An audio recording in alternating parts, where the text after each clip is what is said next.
Good morning, Breathe University. It is Kamitha Whipple. Still going strong on a 100-day challenge. I just dropped my kid off at the bus stop, and so now I have a couple of minutes to talk to you. Today I want to talk about grief. So many people don't want to be around grieving people because it reminds them of their own mortality, or it reminds them of a time when they were grieving and they just don't want to go back to that space. And quite frankly, others just don't like it when people around them are anything other than happy all the time. And while it's good to be happy, it's preferable, as Paul teaches us in Philippians, to be content no matter what stage of life you're in. And we cannot ignore that there's a time and a place for everything. In everything, there is a season. There's a time to laugh as well as a time to cry, right? There's a time to rejoice, and there is a time to mourn. And what's weird is that in this culture, we are so comfortable with the talk of dead things, like ghosts and zombies and vampires, right? And we're okay with the violence and murder that precedes death, right? My Game of Thrones fans, you know exactly what I'm talking about. But we rarely discuss the grief, the feelings after for the people that are still alive. So my hope is to share with you some ideas on what you can do to feel a little more comfortable about people that around people that are grieving, exercises that you can do to process your own grief, and some ways to help grieving loved ones because they need you the most while they're grieving. So let's start with a basic definition of grief. Now, I have my notes here for a minute. Russell Friedman, in his best-selling book, The Grief Recovery Method, has a great definition of grief. It reads like this. Grief is the conflicting feelings caused by the end of life change, grief is the conflicting feelings caused by the end or change in a familiar pattern of behavior. So, as an example, when a loved one dies, everyone expects you to feel sad. But feeling sad is only part of it. So depending on the circumstances, you might feel happiness that the person is no longer suffering or in pain.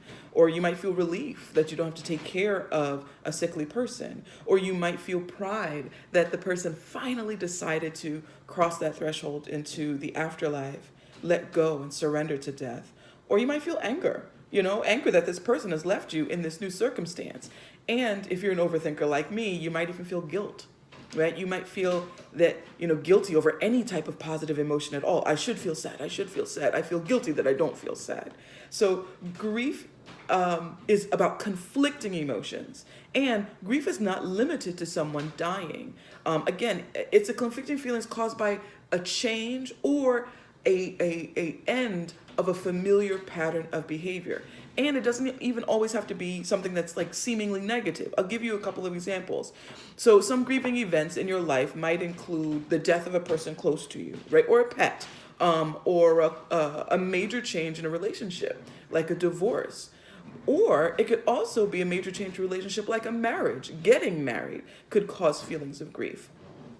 Any sort of change in your financial status, if you lose your home or you change in your living conditions, a loss of occupational or social status, if you're dismissed from work, if you have retirement, imprisonment brings about huge grief issues.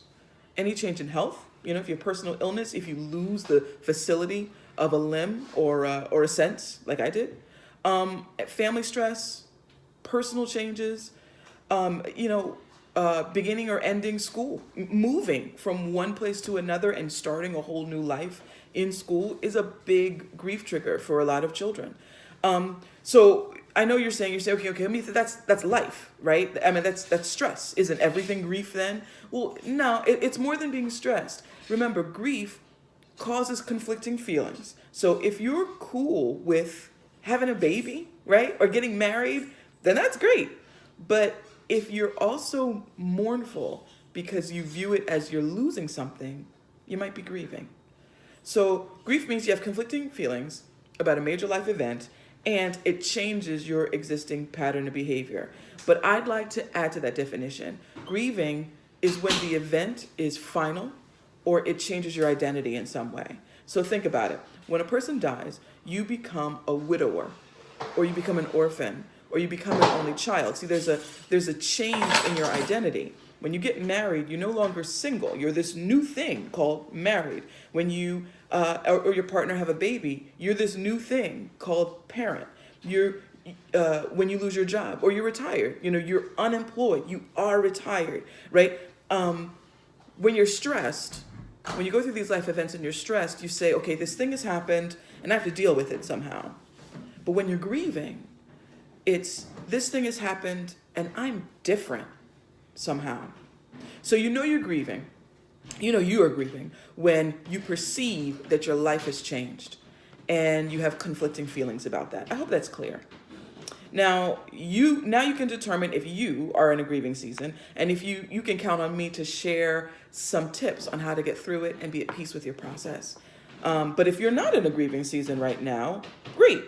What if your identity hasn't changed? What if you're dealing with the stressors really well? That's fine. Next, I'm going to show you how to identify when your loved ones are grieving and what not to say to a grieving person. So thanks for watching. That's it. I love you. My prayer for you today is that God grant you wisdom and knowledge in the new areas that you are studying and pursuing today.